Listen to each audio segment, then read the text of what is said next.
السلام علیکم ورحمۃ اللہ وبرکاتہ۔ بسم اللہ الرحمن الرحیم والصلاة والسلام علی رسولہ الکریم وعلی آلہ وصحبہ اجمعین، اما بعد۔ کافی عرصے کے بعد میرا آنا ہوا ہے۔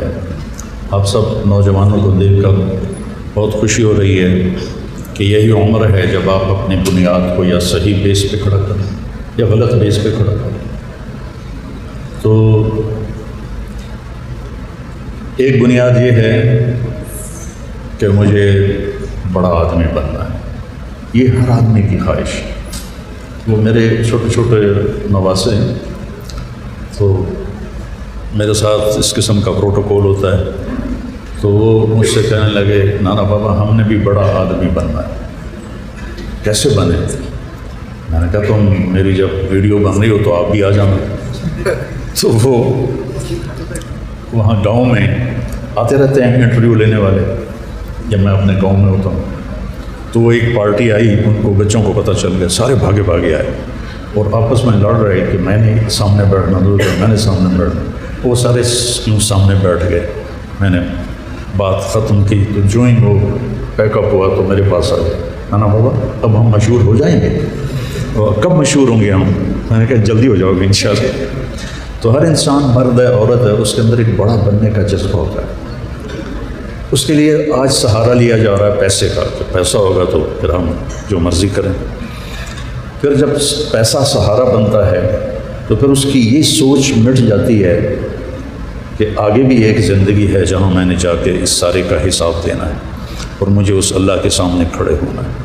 تو پھر یہ ڈی ٹریک ہوتا جاتا ہے۔ اس کے لیے سچ اور جھوٹ کوئی حیثیت نہیں رکھتا، اس کے لیے کوئی گناہ ہو، ثواب ہو، اچھائی ہو، برائی ہو، اس کے لیے سب سے بڑا پرابلم ہے کہ پیسہ ہونا چاہیے، کہ منی میکس دا میئر کو۔ ایک اس بنیاد پہ میری نسل اس وقت چل رہی ہے، میرے دیس کے ان پڑھ پڑھے لکھے سب اس بیس پہ چل رہے ہیں۔ ایک بیس ہمیں اللہ نے دی ہے، قل اللہم مالک الملک، ان سے کہو کہ ساری شہنشاہی جس میں تو بھی ایک چھوٹی سی چیز ہے، اس کا مالک اللہ ہے۔ لہو ما فی السماوات، آسمان اس اللہ کے، وما فی الارض، زمین میں جو کچھ ہے اللہ کا، وما بینہما، زمین اور آسمان کے درمیان جو کچھ ہے وہ اللہ کا، وما تحت الثری۔ تو ایک بیس ہمیں اللہ دیتا ہے۔ اب یہاں زیادہ تیز ہو گئی ہے تو آپ کو محسوس تو نہیں ہو رہی؟ ٹھیک، ہاں جی، میں ویسے ہی آہستہ ٹون پہ بول رہا ہوں۔ ایک بیس ہمیں اللہ دیتا ہے جس کا پتہ ہمیں قرآن سے چلتا ہے۔ قرآن کا چیلنج ہے آج تک جو کھڑا ہوا ہے، جس سے آج تک کوئی اس کو ٹارگٹ نہیں بنا سکا۔ قل لئن اجتمعت الانس والجن علی ان یأتوا بمثل هذا القرآن لا يأتون بمثله ولو كان بعضهم لبعض ظہیرا، کہ کہو میرے محبوب سارے انسان، سارے جنات اکٹھے ہو جاؤ اور اس قرآن جیسا ایک کلام تیار کر کے دے دو۔ آج کل تو کمپیوٹر کا زمانہ ہے، آج کل تو کمپیوٹر کا زمانہ ہے، اس کے ذریعے سے کتنا اعلیٰ سے اعلیٰ کلام یوں تیار کیا جا سکتا ہے۔ تو 1444 ہجری چل رہی ہے، 1444، کہ انسان کٹھے ہو جاؤ، جنات کٹھے ہو جاؤ اور اس قرآن جیسا ایک کلام، ایک سطر تیار کر کے دے دو۔ تو آگے اللہ خود کہتا ہے لا یاتون بمثلہ، نہیں لا سکتے، ولو کان بعضهم لبعض ظہیرا۔ یہاں ایک بڑا عجیب لفظ بولا اللہ نے، نصیرہ نہیں کہا۔ چاہے سارے ایک دوسرے کی مدد کرو اور ایک دوسرے کو اس کے لیے تیار کرو، نہیں کر سکتے۔ یہاں نصیرہ کی بجائے ظہیرہ کا لفظ ہے۔ ظہیر کہتے ہیں جو کمر کے پیچھے کھڑا ہو، ظہیر کا لفظی مطلب ہے جو پیٹھ کے پیچھے کھڑا ہو۔ کئیوں کے نام ظہیر ہوتے ہیں۔ اللہ تعالیٰ یوں کہہ رہا ہے کہ اس قرآن کے مقابلے میں تم کلام لانے کے لیے لگاؤ گے زور، اور زور تمہارا لگ نہیں سکے گا۔ تم پیچھے گرو گے تو تمہارے پیچھے ایک اور کھڑا ہو جائے، پھر وہ بھی یوں پیچھے جائے گا، پھر اس کے پیچھے ایک اور کھڑا ہو جائے۔ لائن لگا لو، پوری آدم کی نسل ایک دوسرے کے پیچھے کھڑے ہو کر کھلو کھلو کھلو، نہیں کھڑے ہو سکتے، سب گریں گے منہ کے بل، کمر کے بل گریں گے، سارے جنات، سارے انسان قرآن کے برابر کا کلام نہیں لا سکتے۔ چیلنج نہیں، کوئی کتاب ایسے نہیں جس کا پہلا جملہ ہو ذالک الکتاب لا ریب فیہ، یہ وہ کتاب ہے جس میں کوئی شک ہے ہی نہیں۔ اور لو کان من عند غیر اللہ لوجدوا فیہ اختلافا کثیرا، اور ایک اس کا دعویٰ یہ ہے اگر یہ قرآن کسی انسان کا کلام ہوتا تو اس میں کئی غلطیاں ہوتی اور کئی اوپر نیچے ہوتا، آج تک اس میں کوئی نکال نہیں سکا۔ 1935 میں ہٹلر کے دور میں جرمنی بہت طاقتور ہوگی، انہوں نے ایک دفعہ اپنی بائبل کو اکٹھا کیا، 70 والیوم اکٹھے کیے، ان کو آپس میں ملایا تو ایک دوسرے سے ملتا نہیں تھا، ایک رات کہتا تھا دوسرا دن کہتا تھا، ایک صبح کہتا تھا دوسرا شام کہتا تھا، ایک آج کی بات کرتا تھا دوسرا اسی کو کل کی بات کرتا تھا۔ ایک مثال دے رہا ہوں، وہ پریشان ہو گئے، کہنے کہ یہ کیا، اب ان 70 بائبل میں کون سی صحیح ہے کون سی غلط ہے، کیسے ہم کوئی پیمانہ بنائیں؟ کہ پہلے مسلمانوں کا قرآن اکٹھا کرو، اس میں بھی ڈھونڈو۔ تو اپنے تو انہوں نے 70 والیوم اکٹھے کیے، ہمارے انہوں نے 40,000 قرآن اکٹھے کیے۔ اور 1935 میں پریس اتنا عام نہیں تھا، ہاتھوں کے لکھے نسخے زیادہ تھے، ٹھیک ہے۔ 40,000 قرآن کو انہوں نے لفظ کو لفظ سے جوڑا، حرف کو حرف سے جوڑا، وہ کہیں غلطی نہیں نکال سکے، اور تھک کے بیٹھ گئے کہ یہ کوئی آسمانی پروگرام۔ تو قرآن، اور آپ وہ بچے ہو بد نصیب کہ کبھی قرآن کھول کے دیکھتے ہی نہیں ہو کہ اللہ کیا کہہ رہا ہے۔ اب تو تمہاری ڈگریوں کے نام ہی بڑے اوکھے ہو گئے ہیں، ہمارے زمانے میں تو سوکھا سا کام تھا، FSc BSc MSc MBBS، گل مک گئی۔ اور BBA، کتنی بیویاں اکٹھیاں کرو گے BBA۔ تو تم قرآن کو کبھی دیکھتے ہی نہیں ہو کہ جس کتاب نے مجھے زندگی سکھانی ہے، جس نے مجھے میرے مالک کا پتہ بتانا ہے کہ وہ کون ہے، اللہ کیسا ہے، لا الہ الا ہو، وہ اللہ وہ کیسا ہے، الحی القیوم، یہ میرا قرآن بتا رہا ہے، مجھے اور کوئی نہیں بتا سکتا۔ وہ اللہ کیسا ہے، لا تاخذہ سنۃ ولا نوم، کیسا ہے وہ اللہ، لہ ما فی السماوات و ما فی الارض، کیسا ہے میرا آپ کا اللہ، یعلم ما بین ایدیہم وما خلفہم ولا یحیطون بشیء من علمہ الا بما شاء وسع کرسیہ السماوات والارض ولا یؤودہ حفظہما وہو العلی العظیم۔ یہ ہمیں قرآن نے بتایا کہ یہ کائنات آپ نہیں پیدا ہو گئی، شروع سے لے کر آج، اور آج سے لے کر قیامت تک ایک طبقہ ایسا رہے گا جو کہے گا اللہ کوئی نہیں ہے، یہ آپ پہ ہی ہو رہا ہے۔ تو پخانہ تیرا آپ پہ نہیں کر سکتا ہے، وہ بھی پیچھے سے زور آتا ہے تو کرتا ہے، زور لا کے کٹ کے بکھا کے 2-4 چرکیاں۔ تو ایک طبقہ شروع سے ہے، رہے گا کہ کوئی نہیں ہے، سب بس ایسے ہی چلتا رہے گا، اور بعض کہتے ہیں بس بائی نیچر پیدا ہوتے ہیں۔ اس کو قرآن نے یوں بیان کیا ہے، ہیہات ہیہات لما توعدون ان ہی الا حیاتنا الدنیا نموت ونحیا وما نحن بمبعوثین۔ کچھ نہیں ہے، سب جھوٹ ہے، سب جھوٹ ہے، یہ مولویوں کی باتیں ہیں، مر جائیں گے، مٹی ہو جائیں گے، کبھی نہیں اٹھیں گے، یہ قرآن بتا رہا ہے۔ اور میرا اللہ کہہ رہا ہے فإنما هي زجرة واحدة فإذا هم بالساحرة اذا الشمس كورت واذا النجوم انكدرت واذا الجبال سيرت واذا العشار عطلت واذا الوحوش حشرت واذا البحار سجرت واذا النفوس زوجت واذا الموءودة سئلت بأي ذنب قتلت واذا الصحف نشرت واذا السماء كشطت واذا الجحيم سعرت واذا الجنة أزلفت علمت نفس ما أحضرت اذا السماء انفطرت واذا الكواكب انتصرت واذا البحار فجرت واذا القبور بعثرت علمت نفس ما قدمت وأخرت۔ یہ قرآن آپ کو ترجمہ تو نہیں سمجھ میں آیا، لیکن الفاظ کی طاقت سمجھ میں آئی، بولنے والے کے لہجے میں کتنی طاقت ہے، کس طاقت کے ساتھ اور کس ردم کے ساتھ الفاظ آ رہے ہیں، الفاظ میں کتنی موسیقی ہے اور کتنا ردم ہے اور کتنا زور ہے۔ یہ اللہ کہہ رہا ہے کہ یہ سب تیرا رب بنانے والا ہے، وہ اس کو توڑ کے دوبارہ زندہ کر کے پھر تمہیں اپنے سامنے کھڑا کرے گا، پھر تمہیں حساب دینا پڑے گا۔ تو دوسری بنیاد یہ ہے کہ میرا رب اللہ ہے، ان الذین قالوا ربنا اللہ، میرا رب اللہ ہے۔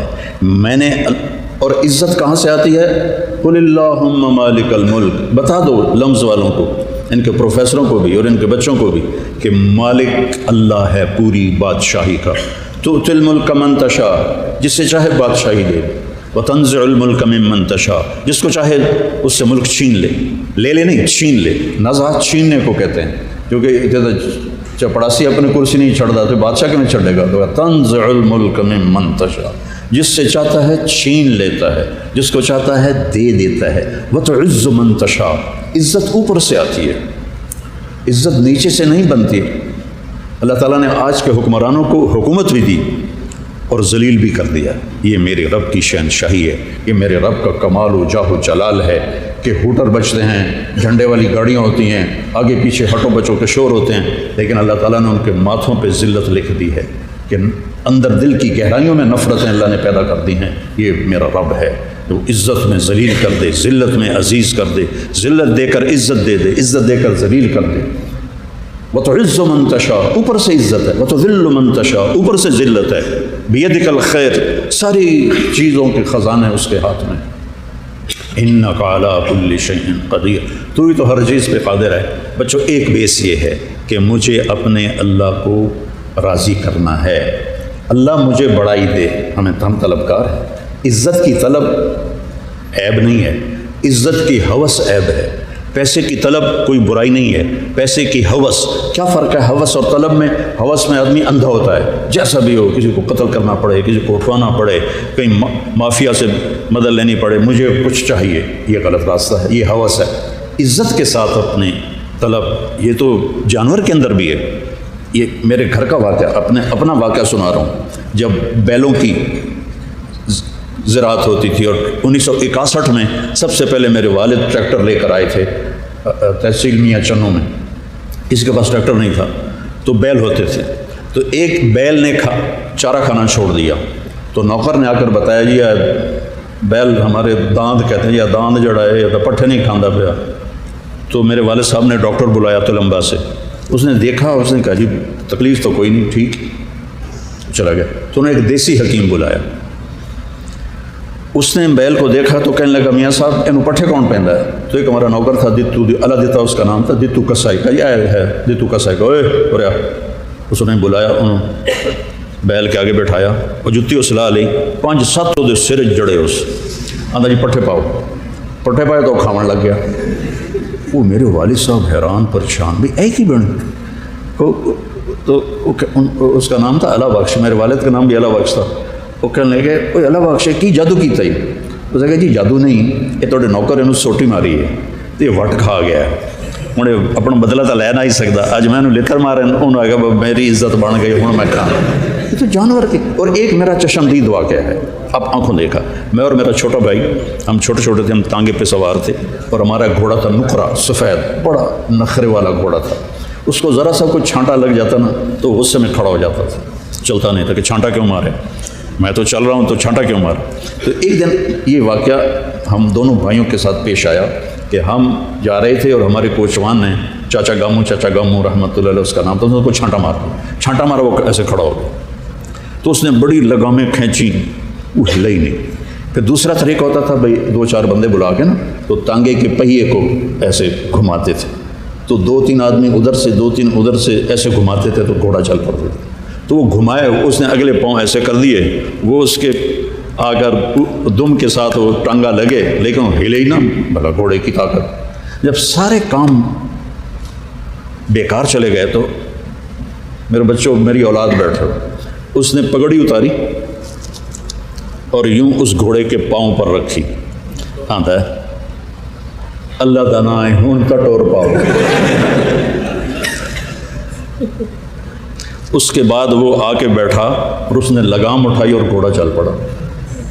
عزت کی طلب حرام نہیں، عزت کی ہوس حرام ہے، مال کی طلب حرام نہیں، مال کی ہوس حرام ہے کہ ہوس میں انسان جانور بن جاتا ہے، وہ انسان رہتا ہی نہیں ہے، وہ 2 پاؤں والا بولنے والا جانور ہوتا ہے، اس میں جانور تو 1-2 بکریاں کھا کے بس کر دے گا، یہ نسلیں کھا جاتا ہے اور اس کی ہوس پوری نہیں ہوتی۔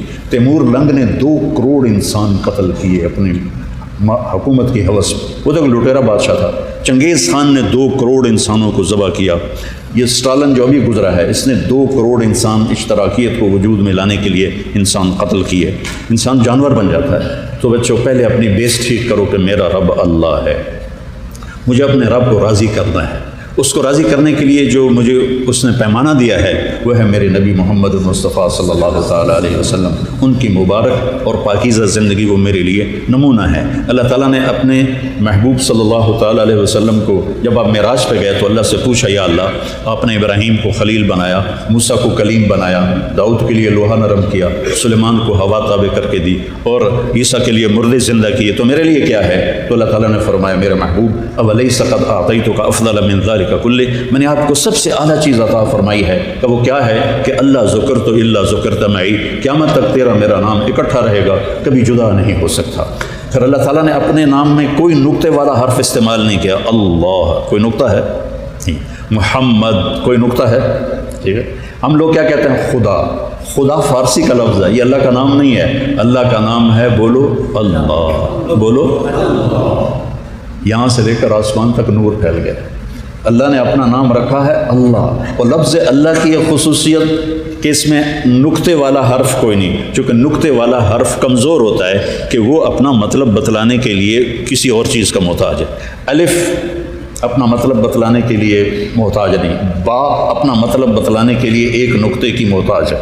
اللہ, لفظ اللہ میں ایک عجب خاصیت ہے, نام میں سے حرف نکالو تو نام کا مطلب تبدیل ہو جاتا ہے. ٹھیک ہے, طارق جمیل, جمیل کو لے لو, جمیل خوبصورت, جیم ہٹا دو میل بن گیا یا میل بن گیا, کتنا تبدیل ہو گیا. ٹھیک, اور میم ہٹا دو تو جیل بن گیا, اور عربی کی جیل, جیل کہتے ہیں نسل کو, اور یا ہٹا دو تو جمل اونٹ بن گیا. تو ایک حرف جب لفظ سے نکلتا ہے تو حرف نکلنے سے لفظ کا مطلب ڈول جاتا ہے. اب اللہ چار لفظ ہیں, الف لام لام ہا, یہ اللہ کا الف ہٹا دو تو یہ پیچھے للہ ہے, تو للہ کہنے پر بھی قرآن کہتا ہے للہ ما فی السماوات و ما فی الارض, للہ بھی اللہ پہ دلالت کر رہا ہے. پھر یہ لام ہے, یہ ہٹا دو تو پیچھے یہ لہو بچ جاتا ہے, تو اللہ کہتا ہے لہو ما فی السماوات و ما فی الارض.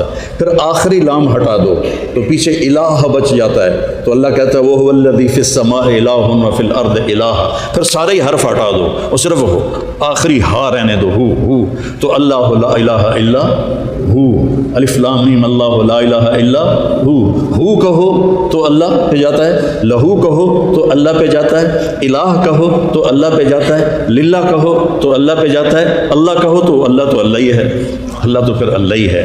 تو میرے عزیزوں پہلے پہچانو کہ اللہ کون ہے, میرا اللہ مجھ سے کیا چاہتا ہے. چند بچے کشتی کی سیر کو نکلے تو وہ ملاح سے کہنے لگے چاچا تجھے کیمسٹری آتی ہے؟ وہ کہنے لگا پترو میں تو نہ ہی آج سنیا. کہنے لگے تمہاری آدھی زندگی تو ضائع ہو گئی. دوسرے نے پوچھا چاچا تمہیں فزکس آتی ہے؟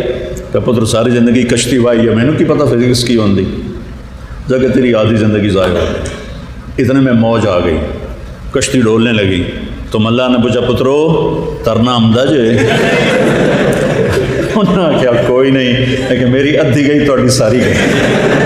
تو ایسا نہ ہو بچوں, اتنی اعلیٰ یونیورسٹی سے پڑھ کے اتنے پیسے خرچ کر کے موت کے وقت آپ کو پتہ چلے تو زندگی تو ضائع کر بیٹھا. زندگی وہ ہے جو اللہ اس کے رسول کے طریقوں پر, باقی تو سب دیکھو بڑی سے بڑی دولت کو موت سے ضرب دو تو زیرو ہو جاتا ہے, جیسے ٹریلین انٹو زیرو زیرو ہو جاتا ہے, ایسے ہی ساری بادشاہیاں انٹو موت موت ہو جاتا ہے. سکندر اعظم جس کو اعظم کہتے ہیں, اس کمبخت نے بھی 1 کروڑ سے اوپر انسان ذبح کیے تھے. میرا ضلع ملتان تو اس نے خون و خون کر دیا تھا کہ اس میں اس کو تیر لگا سینے پہ اور وہ اس میں اٹک گیا, اور اس کو نکالتے ہوئے وہ اس کا جو پھالا تھا وہ ٹوٹ کے اندر رہ گیا. یہی زخم اس کا پھر باب العراق میں جا کے زہریلا بنا اور اس سے اس کی موت ہوئی. تو اس کے بدلے میں اس نے ملتان کے کتے بلے بھی قتل کروا دیے. انسان تو انسان تھے, ملتان کے کتے بلے بھی اس نے ذبح کروا دیے.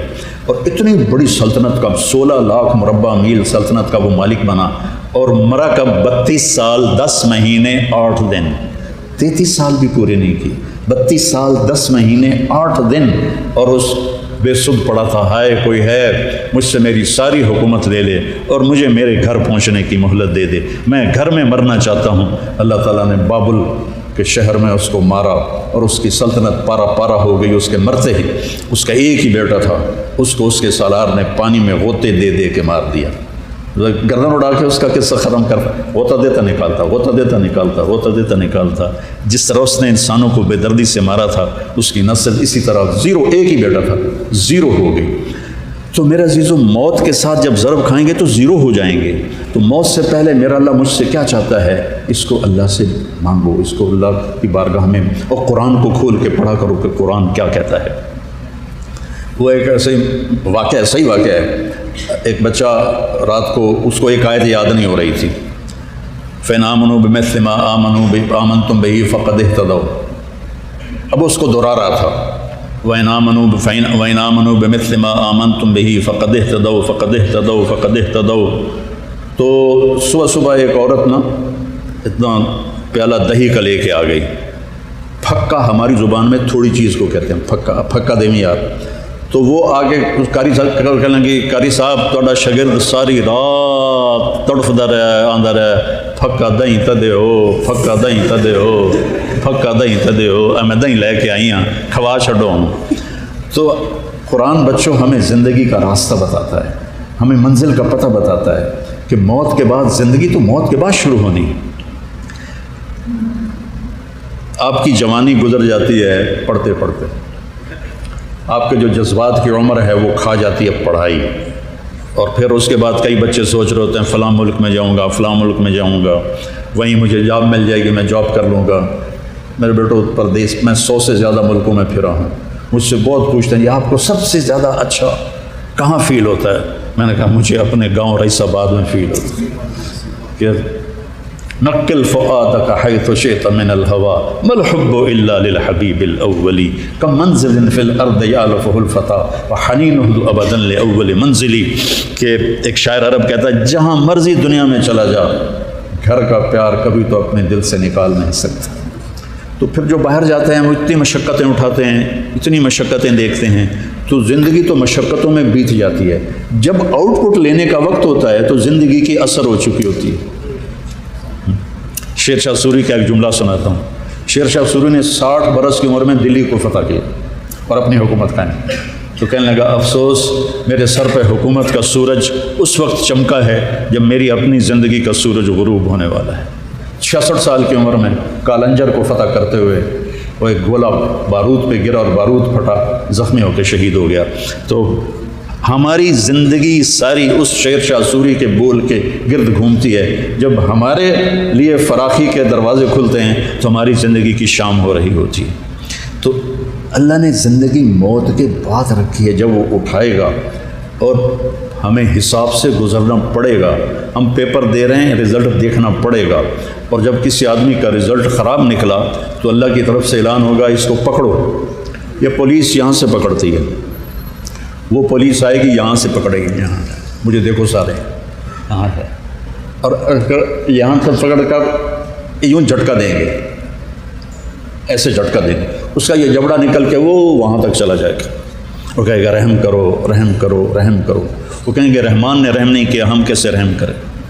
اور عورتوں کو جبڑے سے نہیں پکڑیں گے، عورتوں کو سر کی چوٹی کے بالوں سے پکڑیں گے اور یوں جھٹکا دیں گے، ویسے کلا بازیاں کھاتی ہوئی گرے گی اور اٹھ کے کہے گی رحم کرو، رحم کرو۔ وہ کہیں گے رحمان نے رحم نہیں کیا، ہم کیسے رحم کریں؟ اور جس کا رزلٹ جو یہاں جو پاس ہوتا ہے، کیسے وہ مٹھائیاں تقسیم کرتا ہے، خوش ہوتا ہے، تو زیادہ نمبر مل جائیں تو پارٹی کرتا ہے۔ ہم تو اللہ کے فضل سے نیچے سے فرسٹ آیا کرتے تھے، لہذا کبھی شوق ہی نہیں ہوا کہ میں اچھے نمبر لوں، پاس ہو جائے بس، کیونکہ پیچھے والدین کا ڈنڈا تھا، پڑھنے کا شوق نہیں تھا۔ اور وہ کتاب لے کر نا اس کے اندر ناول رکھ کے میں کلاس روم میں پڑھتا رہتا تھا، اور تھوڑی دیر کے بعد استاد کو دیکھ کے اسمائل دیتا تھا۔ ایک دن کوئی وہ ناول کا سبجیکٹ ایسا چلا کہ میں اس میں گم ہو گیا اور مجھے احساس ہی نہیں رہا کہ میں کلاس روم میں بیٹھا ہوں۔ یہ 9th کی بات، 9ویں جماعت کا میں میرا یہ حال تھا۔ میٹرک تک ایسے ہی کیا، تو نا پیچھے سے لڑکے نے دیکھ لیا، اس نے جا کر کلاس ٹیچر تھے سید اختر صاحب، ان کو بتا دیا۔ تو چپکے سے آئے، اور بڑے ہیوی ویٹ تھے، مجھے ان کے آنے کی خبر ہی نہیں ہوئی۔ انہوں نے بڑے آرام سے یوں ناول پکڑ کے نا باہر نکال لیا۔ پھر میرا سانس اوپر کو اوپر نیچے کا نیچے، میں لگا گیا بھائی طارق جمیل اتھن تیل لالا آج تیری خیر کوئی نہیں. تو مجھے لے گئے وہاں، رجسٹر دیکھا حاضری کا.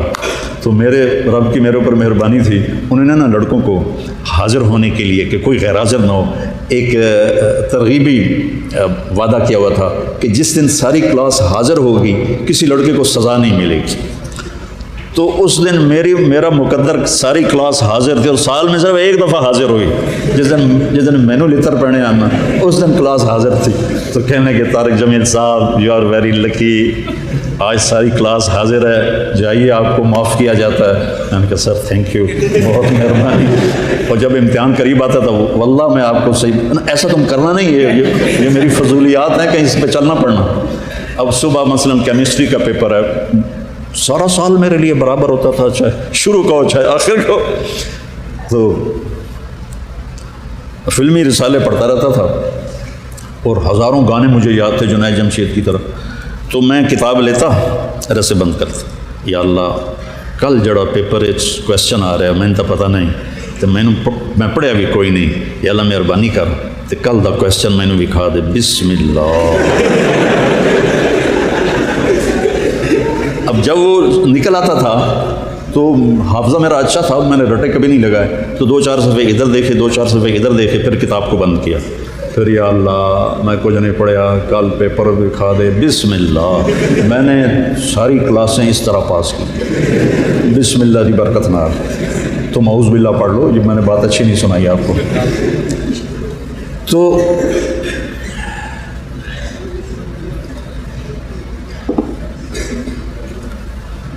جب وہ کامیاب ہوگا، جیسے یہاں کامیابی کی خوشی ہوتی ہے، تو اس کے ہاتھ میں پیپر آئے گا. یہاں تو پیپر نہیں آتے، ہمیں تو پیپر دیے جاتے تھے. تو اپنے پیپر کو یوں لہرائے گا، کہے گا ہو، نعرہ لگائے گا جیسے ہم خوشی میں نعرہ لگاتے، کہے گا ہو. وہ کہیں گے کیا ہوا؟ کہے گا اس نعرے کو قرآن نے لفظ بنایا. کہے گا ہو مقرؤ کتابیہ، آؤ میرا پیپر دیکھو، میں پاس ہو گیا، میں پاس ہو گیا، میں پاس ہو گیا. ایک لڑکا تھا عبد الواحد، ہاسٹل میں ہم روم میٹ تھے. وہ 9th میں تھا، میں 8th میں تھا. تو وہ بھی میرے جیسا ہی خلیفہ ہی تھا. تو ایک دفعہ قدرتی پاس ہو گیا. تو وہ پیپر ہاتھ میں لیے ہوئے کمرے میں انٹر ہوا، ویکھو میں پاس ہو گیا جے، ویکھو میں پاس ہو گیا جے، ویکھو میں پاس ہو گیا جے. وہ نعرہ لگائے گا ہو مقرؤ کتابیہ، پڑھو میرا پیپر. وہ کہیں گے یار تو کیسے پاس ہو گیا؟ کہے گا انی ظننت انی ملاق حسابیہ، مجھے یقین تھا میرا پیپر ہونا ہے، میں نے جواب دینا ہے، میں تیاری کرتا رہا. اس پر اللہ کی طرف سے آواز آئے گی فَهُوَ فِي عِيشَةٍ رَاضِيَةٍ، اس کو عالی شان زندگی مبارک ہو. فی جنت عالیہ، اوپر کی جنتیں مبارک ہو. قطوفہا دانیہ، خوش اس کے جھکے ہوئے ہیں مبارک ہو. کلو کھاؤ، وشربو پیو، ہنیئا ہنیئا، کھاؤ پاخانہ نہیں، پیو پیشاب نہیں. کس وجہ سے؟ بما اسلفتم فی الایام الخالیہ، جو تم نے زندگی گزاری لمز میں اور پھر اپنے فیلڈ میں اپنے رب کو راضی کر کے، اس زندگی کا آج تم ذائقہ چکھو. اب ہم یہاں پر ہیں 5 ساڑھے 5 6 فٹ کے. اللہ تعالیٰ نے حضرت آدم علیہ السلام کو پیدا کیا تھا 130 فٹ کی ہائٹ پر. کتنی بھائی؟ اصل قد ہمارا 130 فٹ ہے. اور جنت کا جب اعلان ہوگا تو یہ قد واپس مل جائے گا، آپ 130 فٹ کے ہو جائیں. یہ جو ہم چھوٹے ہوئے ہیں یہ پیسیج آف ٹائم ہے جس نے ایسے گھستے گھستے گھستے ہمارے قد گھٹاتے گھٹاتے گھٹاتے یہاں تک پہنچائے. آگے اور چھوٹے ہو جائیں گے. ایک زمیندار کا نوکر تھا مراسی، اس نے اس کو گھوڑا پکڑا ہے، دی مالش کرو. مراسی تو کبھی کام جانتے ہی نہیں. ہمارا ایک مراسی آیا اپنے بیٹے کو لے کر، میاں صاحب میرے پتر نو نوکری لوا دیو، دیرے برباد ہو گئے، نوکری دیندہ ہے خیرات، بھوکے مردے پہ ہیں، اے میرے پتر نو نوکری لوا دو. میں کہا چاچا مراسیاں کدی نوکری نہیں کی تھی، تھی جی میں پندے پہ وہی کی تیر نہیں میاں بھوکے مرے ہی کو تو دینا ہے اور دینا ہی کوئی نہیں سانو، میں نے انہوں نوکری لوا دی. تو میرے ایک دوست تھے فاطمہ شوکر مل میں نے انہیں فون کیا، وہ جی ایم تھے، تو انہوں نے کہا بھیج دیں میں لیبر میں رکھ لوں گا. تو میں نے اسی طرح اس کو کنوے کر دیا. میں کہا چاچا انہوں لے جا، انہوں لیبر چ رکھ لے سر، سرداریاں قائم دیر آباد. چوتھے دن دونوں باپ بیٹا پھر ڈیرے میں. میں کہو تُسی کدے آ گئے ہوتا ان تک گلے آئی نوکری دے. وہ اس کا باپ کہنے لگا میاں صاحب میں سمجھا لیبر کوئی افسر ہو سی، تو میرا پتر جا کے افسر لگ سی. انہیں تو بوریاں چوائیاں، تو بوریاں چاہ دی تک کانڈی لوس گئی ہے. بھلا میراسیں کدی بوریاں چاہیاں. میں کہتا میں تینوں کیا کیا میراسیں کدی نوکریاں کی تھی. تو میراثی اس کو مالش کرتا رہا. جب زمیندار اندر گیا تو وہ اپنا سو گیا. پیچھے گھوڑا چور لے گئے. جب صبح کے قریب اس کی آنکھ کھلی تو دیکھا گھوڑا غائب. وہ بھاگا بھاگا اپنے گھر گیا اور بڑا خرگوش لے کر آیا اور اس کو رسے باندھ کے مالش شروع کر دی.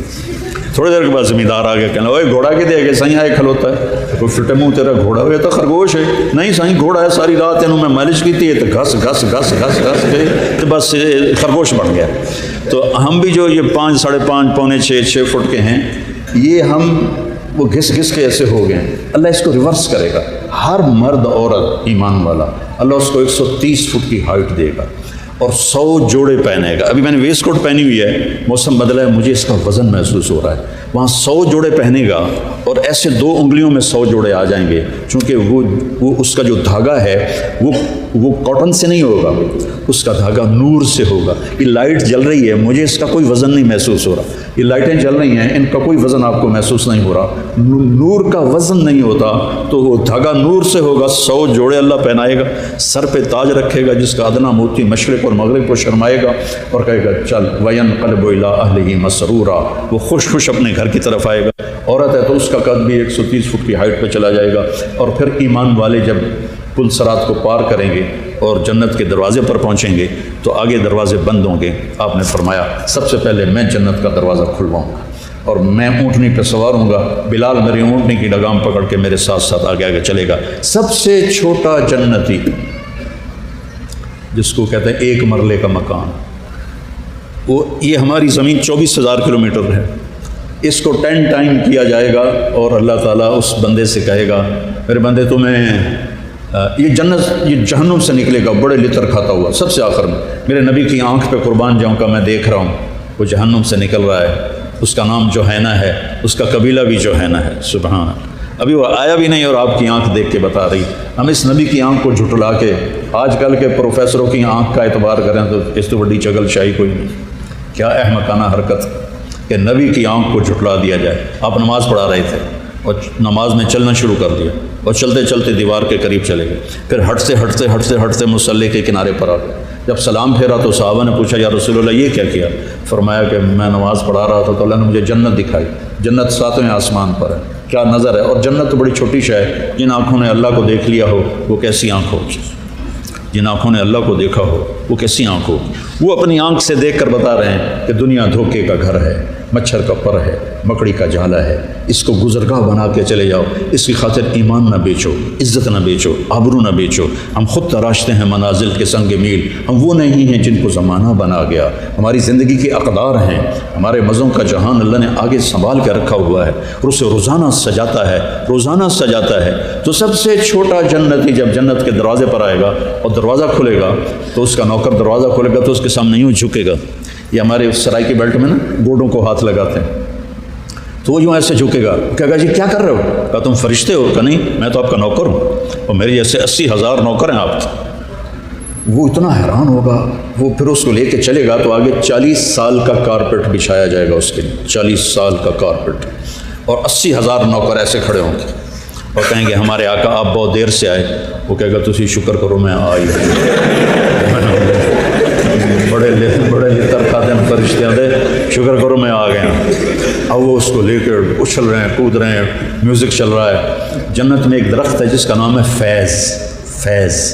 نام ہی فیض ہے. فیض دیتا ہے کیا کہ پوری دنیا میں سب سے پہلا جو ساز بنا تھا اور اس سے جو دھن نکلی تھی اس سے لے کر آخری جو ساز بنے گا اور اس سے جو دھن نکلے گی اور اس کے درمیان میں جتنے سر, جتنی دھن ہیں, جتنی تالیں ایجاد ہوئیں, وہ درخت آپ کو دنیا کے سارے نغمے سنا دے گا, سارے میوزک سنا دے گا اور اس پہ بڑھ کے پھر جنت کے میوزک کا اضافہ کرے گا. جنید جمشید مرحوم مجھ سے کہنے لگا میرا گانا ہوتا ہے 3.5 منٹ کا. میں نے کہا 4 منٹ بھی نہیں. کہنے لگا لوگ بور ہو جاتے ہیں, لمبا سنتے نہیں, 3.5 منٹ. میں نے کہا جنت کا پہلا گانا کتنے سال کا ہوگا؟ 70 سال کا ہوگا. ایسے بیٹھ کے سنو. ایمان والی عورتیں بھی, ایمان والے مرد بھی ایسے بیٹھ کے سنو. مجال کو یوں ہو جائے یا یوں ہو جائے.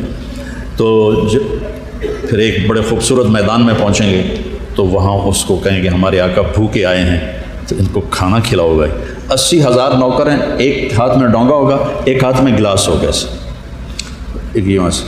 اس میں ہر ڈونگے میں نئی قسم کا کھانا ہے، ہر گلاس میں نئی قسم کا ڈرنک ہے. وہ اس کو ڈونگا پیش کریں گے، پانی پیش کریں گے، ڈونگا پیش کریں گے، ڈرنک پیش کریں گے. 80,000 ڈونگے صاف کر جائے گا، 80,000 گلاس پی جائے گا. نہ پینے کی لذت کم ہوگی، نہ کھانے کی لذت کم ہوگی، نہ پیٹ پھٹے گا، نہ زبان کٹے گی، نہ طبیعت خراب ہوگی. ابھی رمضان میں جو تباہی پھر ہو گیا افطاری کی، تو اس کے بعد گرے پڑے ہوتے ہوئے اب تراویح کے میں پڑھی ہے. 4 تو سموسے کھا لینے اور تراویح کے میں پڑیں گا تو نال ایڈا وڈا ٹن پیک بھی پی لیا، نال کوئی پیزا بھی رگڑ گئے، وہ سارے روزے کی رحمت ہی ختم ہو جاتی. کھائے گا، پیے گا، خوش ہوگا. پھر کہیں گے آقا آپ کے گھر والے انتظار کر رہے ہیں بہت عرصے سے آپ کا، آپ ان سے مل لیں. وہ کہے گا کدھر ہیں؟ وہ نظر ہی نہیں آئیں گے، کدھر ہیں؟ تو وہ ایک دم غائب ہو جائیں گے. وہ جائیں گے نہیں، وہ یوں غائب ہو جائیں گے. جیسے یہ کمپیوٹر پر ایک دم سین بدلتا ہے نا، وہ ایسے یوں غائب ہو جائیں گے. تو سامنے ایسے پردہ ہلے گا، پھر اسے پتہ چلے گا کہ سامنے کوئی پردہ لگا ہوا ہے. وہ ایسے ہٹنا شروع کرے گا، ایسے. وہ جب ہم فلمیں دیکھا کرتے تھے تو وہ اسکرین کے آگے سے پردہ ایسے یوں ہٹ کے ایسے یوں ہٹ جاتا تھا. تو ایسے پردہ ہٹے گا، ایسے ہٹتا. جب پردہ پورا ہٹ جائے گا تو سامنے ایک خوبصورت سونے چاندی کا تخت ہوگا، اس پر اس کی بیگم یوں ٹیک لگا کے بیٹھی ہوگی ایسے. تو جب اس کو دیکھے گا نا تو اس کی جو کیفیت ہوگی ذرا مجھے دیکھنا ہو. جس نے دوزخ کے کالے فرشتے دیکھے اب وہ جنت کی لڑکی دیکھ رہا ہے تو اس کا کیا ذہن، ایسے اس کا منہ کھل جائے گا. ایسے بیٹھا نہ یوں کرے گا، نہ یوں دیکھے گا، نہ یوں دیکھے گا، نہ سر کھجائے گا. داڑھی تو ہوگی نہیں، داڑھی نہیں ہوگی. جنت میں جاؤ گے، قد ہوگا آدم علیہ السلام کا 130 فٹ، خوبصورتی ہوگی یوسف علیہ السلام کی. پوری دنیا کے انسانوں میں اللہ نے 1/2 حسن تقسیم کیا اور پورا 1/2 ایک آدمی کو دے دیا، حضرت یوسف. اور دل ہوگا ایوب علیہ السلام والا، اور زبان ہوگی شیریں داؤد علیہ السلام جیسی، اور عمر ہوگی عیسیٰ علیہ السلام جیسی 33 سال، نہ آگے جائے گی نہ پیچھے جائے گی. اور اخلاق ہوں گے جناب رسول اللہ صلی اللہ علیہ وسلم کے. اللہ پہلے ایک پانی پلائے گا تو سینے کا کھوٹ ختم ہو جائے گا، پیٹ کا پخانہ ختم ہو جائے گا. دوسرے سے وضو کروائے گا تو چہرے تر و تازہ ہو جائیں گے. اب کسی بیوٹی پارلر پہ جانے کی ضرورت نہیں ہے. جنت الفردوس کو اللہ نے جس دن بنایا اس دن سے لے کر آج تک، ایک تو اللہ نے جنت الفردوس کو خود بنایا، پھر روزانہ 5 دفعہ اس کا میک اپ کرتا ہے. جس چیز کا 25 ارب سال سے روزانہ 5 دفعہ میک اپ ہو رہا ہو وہ کیا چیز بنے گی؟ میک اپ کرنے والا اللہ ہو. یہاں ہماری بچیاں دلہن بنتی ہیں تو وہ بیوٹی پارلر جاتی ہیں 5 گھنٹے 6 گھنٹے 7 گھنٹے، بس اس کے بعد منہ ہی مک جاتا ہے. کہ اب وہ کیا کریں؟ اب پورا ڈبہ پاؤڈر کا منہ پہ مارے تو ڈین بن جائے گی. وہ کیا لڑکی ہے کہ جس کے چہرے میں اتنی کیپیسٹی ہے کہ پچھلے 25 ارب سال سے روزانہ 5 گنا اس کا حسن بڑھا دیا جاتا ہے اور وہ بڑھ جاتا ہے. اس کے اندر یہ کیپیسٹی ہے. وہ کیا چیز ہے؟ اور ایمان والی عورتیں، یہ بچیاں بیٹھی ہوئی ہیں، ایمان والی عورتیں اس جنت کی حور سے 70,000 گنا زیادہ خوبصورت ہوں گی. تو آخر وہ اس کی بیگم کہے گی امالہ کا فینا من رغبتیں، آپ میرے پاس نہیں آئیں گے؟ پھر وہ ایسے ہلے گا، اوپی میں کوئی 440 کا کرنٹ لگ جاتا ہے، ویسے ہلے گا، آپ میرے پاس نہیں آئیں گے. تو وہ کہے گا تو کون ہے؟ کہے گا میں آپ کی بیگم ہوں، آپ کے انتظار میں. سارے گھروں کے مالک گھروں کو چلے گئے، میں ہی اکیلی رہ گئی تھی. پھر وہ اس کی طرف بڑھے گا، اس کو ایسے گلے سے لگائے گا. تو یہ جو معانقہ ہے یہ 70 برس کا معانقہ ہوگا، 70 برس کا معانقہ ہوگا. اب آپ کی زندگی شروع ہوئی ہے. یہ ادنا درجے کا جنتی ہے اور اعلیٰ درجے کا جنتی جنت الفردوس ہے، جہاں میرا اللہ صبح بھی اپنا دیدار کرائے گا اور شام بھی اپنا دیدار کرائے گا. تو بچوں اپنی زندگی کی بیس بدلو، اللہ کو بیس بناؤ. اور آگے چلنا کیسے ہے؟ محمد رسول اللہ، جناب رسول اللہ کے طریقے پر چلو. اس میں سب سے بڑی چیز نماز آ جاتی، عبادت. نماز اور اب روزہ آ گیا. 2 عبادتیں آپ کی طرف متوجہ ہیں، ایک نماز ہے ایک روزہ ہے.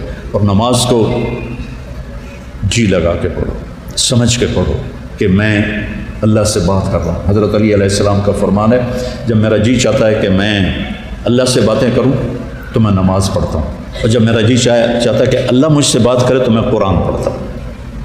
تو ایک قرآن پڑھو، نماز پڑھو، کہ اللہ نے نماز کے بغیر آگے جانے کا راستہ کوئی نہیں ہے. اس کو اپنی زندگی کا، اور زبردستی کی نماز بھی کوئی نماز نہیں ہوتی. دل سے پڑھو. میں سینٹرل ماڈل اسکول میں تھا, تمہارے وارڈن نے نماز کمپلسری کر دی. ایسے ہم عشاء کی نماز میں حاضری ہوتی تھی, تو ان کا نام تھا طالب حسین وارڈن کا. تو عشاء کی نماز ہو رہی تھی تو میں سب سے آخر میں کھڑا تھا. تو میرا روم میٹ آیا, فوت ہو گیا, اللہ اس کو بخشے. تو وہ نیت کرنے لگا 4 رکعت نماز فرض واسطے طالب حسین دے اللہ. اچھا اب میں بھی عشاء پڑھ رہا ہوں, میں نماز میں وہ ایک ہی کیتا ہی.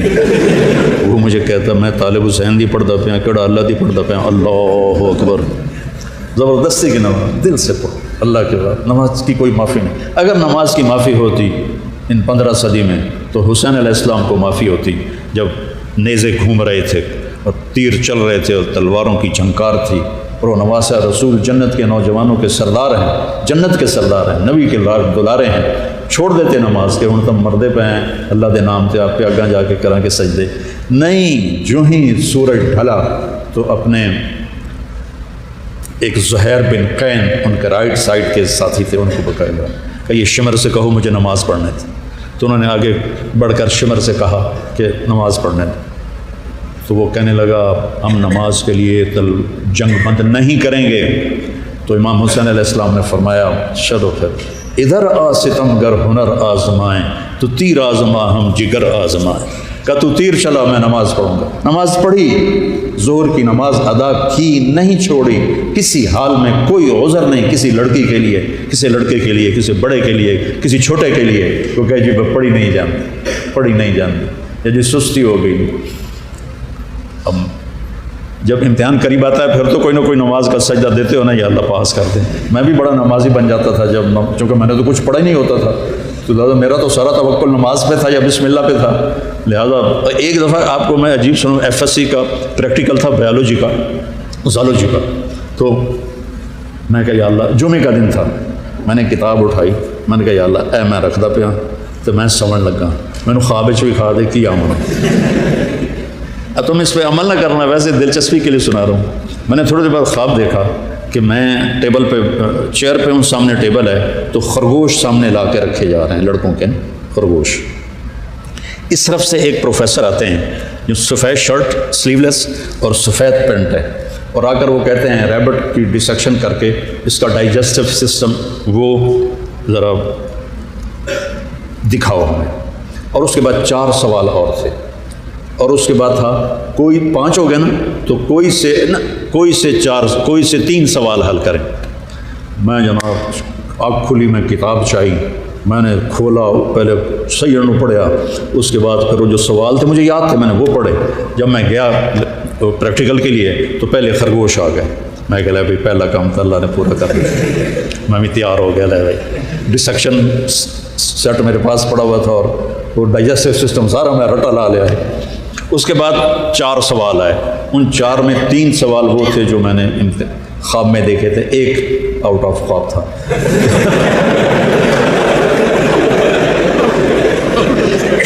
تو میرے اللہ نے میرا پیپر لیک کر دیا, مجھے بتا دیا. نماز بہت اعلیٰ چیز ہے بیٹا. جی نہ چلا, کچھ مراسی تھے نماز نہیں پڑھتے تھے, تو مولوی صاحب روز ہم کہتے اوے نامرادو نماز پڑھی کرو. وہ کہتے جی پڑھی نہیں جانتی. آخر ایک دن تنگ آ کر وہ مراسی کہنے لگے مولوی صاحب اے ساڑی ٹالی ہے, ٹالی سمجھتے ہو شیشم, اے ساڑی ٹالی ہے, یہ ہیٹ اسی پھوڑی بچھا دینے ہیں, تسی آ کے سانو پڑھا دیو, اسی مسجد کوئی نہیں جاؤں, مسجد ہم نہیں جائیں گے. انہوں نے کہا تسی پڑھو صحیح, میں تھوڑے گھر آ جانا. تو مولانا صاحب ان کے گھر پہنچ گئے, انہوں نے نیچے چٹائی بچھائی, ان سے پوچھا وضو عمدہ ہی نہیں ہے کہ کوئی نہ, ان کو وضو کرایا. نماز کہ جی پہلی پڑھنی, کرنا کی ہے کہ جو میں کراں تسی وہ کر. انہیں کہا جی گل ہی کوئی نہیں, تسی ساڑھے سامنے کھلوتے ہو تو انہوں ویک کے کیتی جاؤں گے. انہوں نے کہا اللہ اکبر, انہوں نے کہا اللہ اکبر. ابھی سورت فاتحہ ہی چل رہی تھی کہ اوپر سے ایک بھیڑ گرا ٹالی سے, اور مولوی صاحب کے ادھر کالر سے نیچے کمر پہ چڑھ گیا. تو مولوی صاحب نے یوں کیا, میرا سیام تو مولوی صاحب نے ایسے ایسے کیا, میرا سیام کیا. مولوی صاحب نے کہا اوے حالے ہو, مراسی بولے اوے حالے ہو. مولوی صاحب نے کہا میں مر گیا, انہوں نے کہا میں مر گیا. مولوی صاحب نے کرتا اتارا, مراسیوں نے کرتا اتارا. سامنے پانی کا ٹیوب ویل تھا, انہوں نے اس میں جا کے چھلانگ لگائی, پیچھے مراسیوں نے چھلانگ لگائی, اور ایک مراسی کہنے لگا مولوی صاحب ہوں سلام نہ پھیرے جائے سانو نال امن دیا جائے. تو ایسی نمازیں نہ پڑھو, دل جان سے نماز پڑھو. نماز کے بغیر زندگی کا کوئی مزہ نہیں ہے۔ پھر رمضان آ رہا ہے، اللہ تعالیٰ نے بخشش کا ایک ہمیں سیزن دیا ہے، شیطان قید ہو جاتے ہیں، جنت کے دروازے کھل جاتے ہیں، جہنم کے بند ہو جاتے ہیں۔ رات کی نماز مشکل نماز ہے 20 رکعت پڑھنا، لیکن بیٹا اس کی آؤٹ پٹ سن لو، تراویح کے ہر سجدے پہ 1500 نیکی لکھی جاتی ہے۔ تو آپ روزانہ 60,000 نیکیاں جمع کر کے اپنے کمرے میں جا سکتے ہیں، اور تراویح کے ہر سجدے پر جنت میں ایک محل بنتا ہے جس کے 60,000 سونے چاندی کے دروازے ہوتے ہیں۔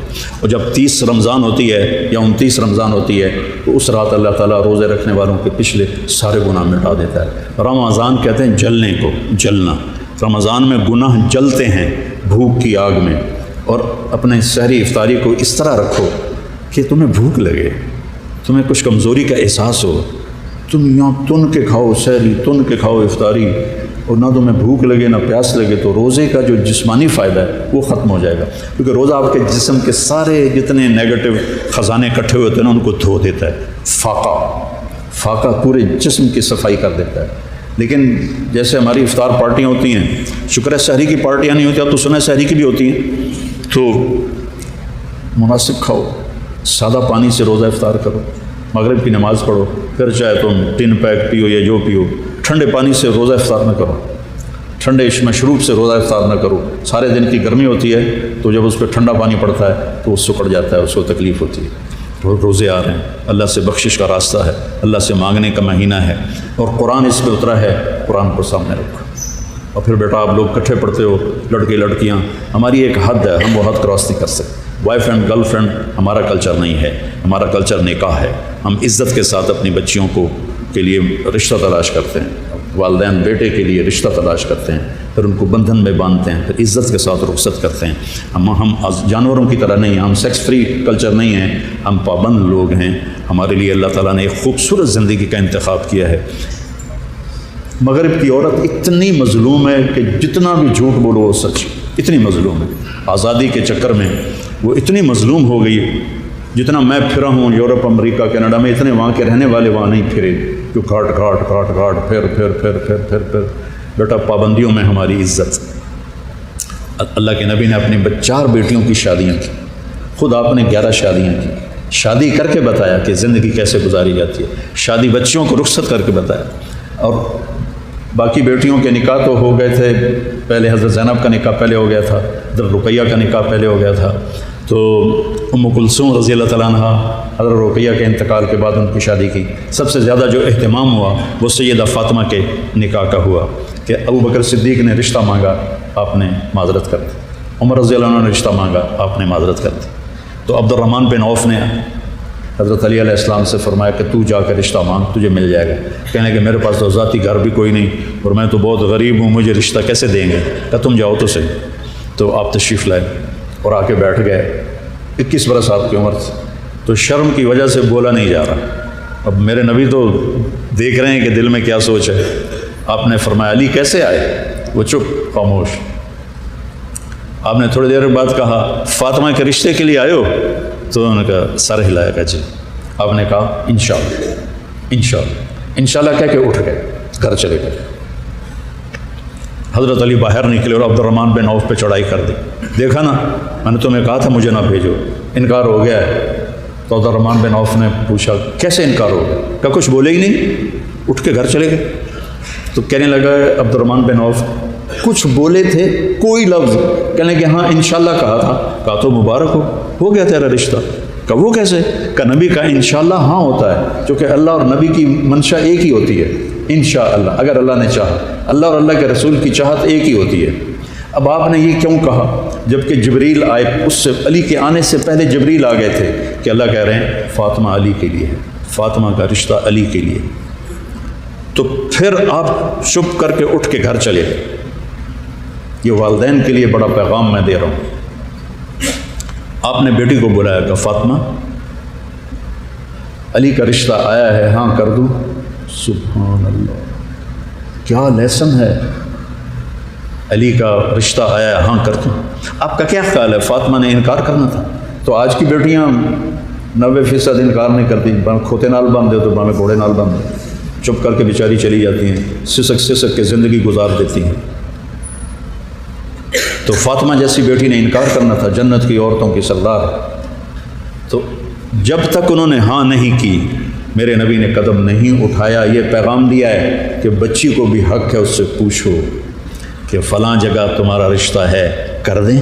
اگر بیٹی معذرت کرے تو وہ گناہ گار نہیں ہے، اگر بیٹا معذرت کرے کہ میں بابا جی میں یہاں رشتہ نہیں کرنا چاہتا، تو وہ نافرمان بیٹا نہیں ہے، وہ گناہ گار بیٹا نہیں ہے۔ مائیں بلیک میل کرتی ہیں، میں تینوں اپنا دودھ نہیں معاف کروں، کہ اماں جی دودھ میں معاف کرا لوں گا لیکن میں نہیں تیار۔ یہ اللہ نے تمہیں حق دیا ہے، بدتمیزی نہیں کرنی۔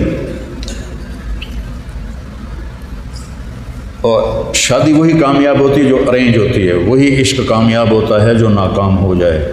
میری ایک بات دھیان سے سنو، عشق وہی کامیاب ہوتا ہے جو ناکام ہو جائے۔ جو عشق کامیاب ہوتا ہے وہ میاں بیوی میں بدلتا ہے، پھر سوٹے چل دیں، ہاں پھر محبتیں نہیں چلتی، تو پھول جیسی تو گلاب جیسی، اور تو گلاب جامن اور تو رس گلہ، پھر یہ نہیں چلتا، پھر سوٹے چلتے ہیں۔ جب وہ کہتی لا خرچہ دے، پھر سارا عشق ہوا ہو جاتا ہے۔ تو عشق وہی کامیاب ہوتا ہے جو ناکام ہو جائے۔ لیلا اور مجنوں کا عشق کتنا مشہور ہے، ناکام ہوا۔